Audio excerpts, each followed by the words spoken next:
Chers amis de l'épanouissement personnel, au sein de chaque interaction humaine, se dessine un tableau complexe de relations. Aujourd'hui, nous plongeons dans les eaux tumultueuses des signes qui peuvent sceller le destin d'une connexion. Au cœur de toute relation réside un équilibre délicat entre générosité et réciprocité.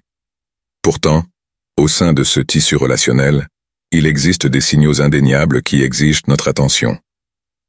Avant de poursuivre, je vous invite chaleureusement à vous abonner à notre chaîne pour découvrir davantage de contenus enrichissants.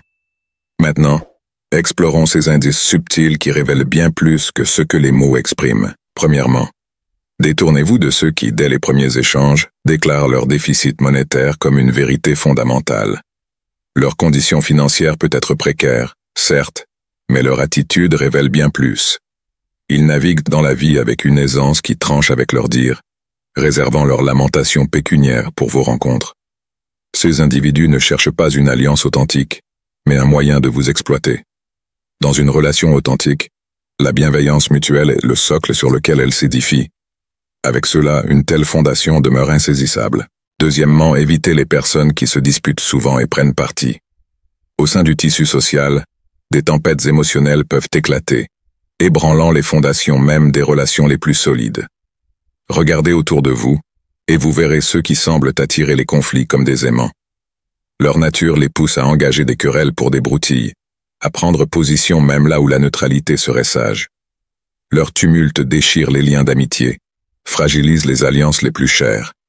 Chaque rencontre est une précieuse opportunité, mais une amitié tissée de disputes incessantes se condamne à l'échec.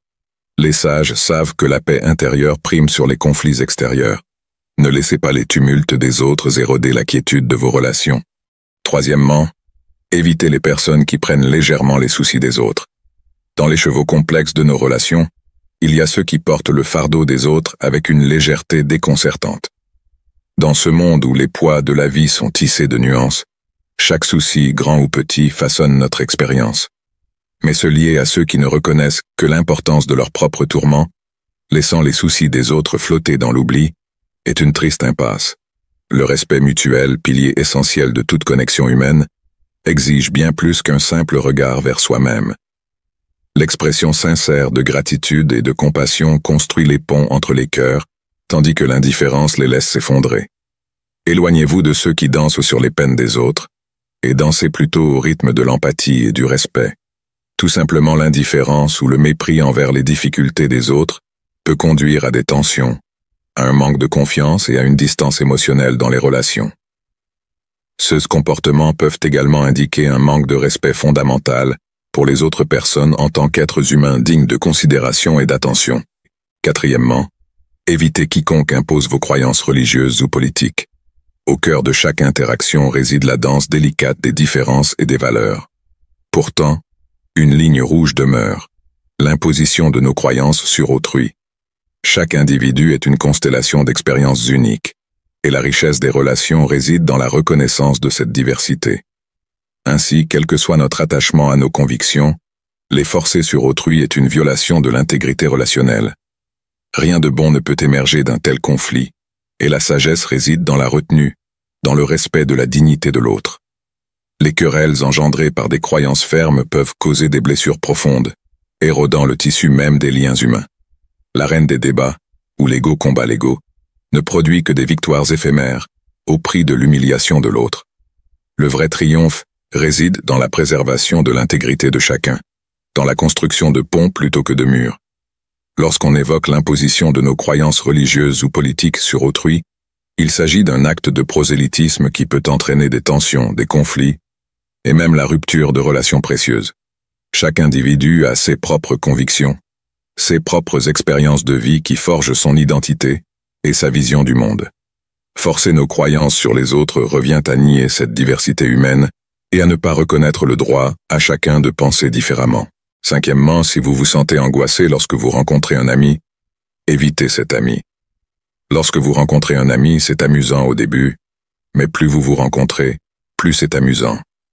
Et si vous pensez que cela ne vous convient pas, vous pouvez le prendre comme un signal que vous devez régler votre relation. Parce que le temps a passé, cet ami a changé et vous avez dû changer beaucoup aussi. Dans le passé, il y avait beaucoup de similitudes avec cet ami, et les amis que nous avons rencontrés étaient similaires. Mais avec le temps, les personnes que nous avons rencontrées ont changé, et nous avons mené des vies différentes. C'est pourquoi les gens qui étaient amusants à rencontrer dans le passé ont l'impression de ne pas s'intégrer à mesure qu'ils vieillissent. Autant vous êtes ennuyeux et difficile, il est très probable que l'ami le soit aussi, et qu'il soit difficile à rencontrer. Car les relations sont à double sens, pas à sens unique. Par conséquent, pour lui et pour vous, il est bon de penser à vous éloigner progressivement du contact l'un avec l'autre petit à petit. Sixièmement, évitez ceux qui continuent à se plaindre d'eux-mêmes. Il y a des moments où tout le monde se plaint et veut être réconforté. Cependant, ces plaintes doivent être appropriées à la situation. Mais une plainte qui ne correspond pas à la situation est une personne qui n'a aucun égard pour les autres. Ce que les autres vous plaignent à chaque fois, c'est qu'ils n'ont aucun égard pour vous et vous considèrent comme une poubelle émotionnelle. Si vous continuez à accepter les mauvais sentiments de l'autre personne, vous devenez une poubelle émotionnelle. Ne le prenez pas trop au sérieux, considérez sérieusement de réinitialiser votre relation avec la personne. Éloignez-vous des amis qui jettent uniquement leurs sentiments tristes de cette manière, et soyez proche des amis qui vous écoutent. La nature nous a donné 2 oreilles et 2 yeux, et la langue n'en a permis qu'une. Cela signifie que vous devriez écouter et voir plus que parler. Rappelez-vous qu'un bon orateur n'est pas un orateur logique, mais un bon auditeur. La tristesse n'est pas bonne à partager. La tristesse tache tout le monde autour de vous d'émotions négatives. Ne blâmez personne qui ne console pas votre tristesse. N'attendez jamais trop des autres ou du monde. Septièmement, évitez soigneusement ceux qui traitent les promesses avec légèreté, comme des feuilles emportées par le vent. L'engagement est la pierre angulaire de toute relation. Et rompre une promesse, même une fois, peut éroder la confiance tissée avec patience. Certes, des circonstances peuvent surgir, mais l'absence de remords et la répétition des fautes signalent un manque fondamental de respect. Dans une alliance où le respect mutuel devrait régner en maître, forcer une connexion avec ceux qui bafouent nos droits est une triste méprise. Se rappeler toujours que vous méritez d'être honoré, que vos promesses ont du poids et méritent d'être tenues. Chacun mérite une relation où les engagements sont solennels et le respect est sacré. Lorsque les promesses sont prises à la légère ou rompues sans remords, cela ébranle les fondements même de la relation. Cela crée un sentiment de trahison et de désillusion et peut éventuellement conduire à la rupture de la connexion. Il est naturel que des circonstances imprévues puissent parfois empêcher de tenir une promesse. Ce qui importe alors, c'est la façon dont on réagit à cette situation. Le respect et la considération pour l'autre impliquent de reconnaître l'importance de la promesse rompue et de s'excuser sincèrement pour tout inconvénient causé. Huitièmement, évitez soigneusement ceux qui ne semblent que répéter les mêmes lamentations, comme un disque rayé figé dans le temps. Le partage de soucis est souvent un baume éphémère pour l'âme, mais lorsque cela devient un motif récurrent, il révèle un besoin plus profond de validation plutôt que de véritables conseils. Il est naturel de rechercher réconfort et compréhension chez les autres, mais lorsque cela devient une habitude, cela peut devenir étouffant, pour vous et pour eux. Certains semblent plus enclins à parler de leurs soucis que d'explorer des solutions réelles. Ils reviennent sans cesse aux mêmes préoccupations, espérant peut-être trouver une réponse différente, mais en réalité, ils sont attachés à leur propre narratif. Écouter attentivement est un geste d'empathie, mais donner des conseils sincères est une preuve de véritable amitié. Cela demande de la patience, de la compassion, et parfois même du courage pour offrir des perspectives nouvelles, même si elles ne sont pas toujours bien accueillies. Neuvièmement, dans l'océan des relations humaines, évitez les rivages des vantards, ceux qui voient en chaque échange une occasion de glorifier leur propre grandeur. Lorsque la conversation tourne invariablement autour d'eux-mêmes, l'arrogance remplace la sincérité, et la véritable connexion s'évapore dans un nuage d'autosatisfaction.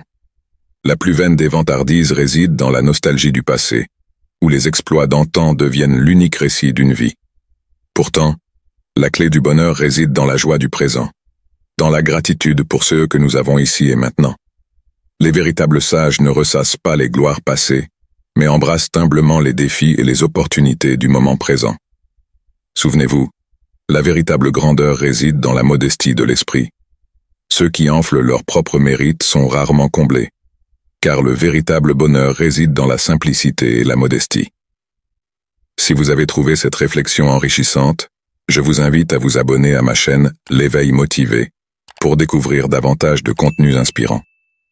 Rejoignez notre communauté de chercheurs de vérité et de bien-être. Merci de votre écoute et que la béatitude vous accompagne.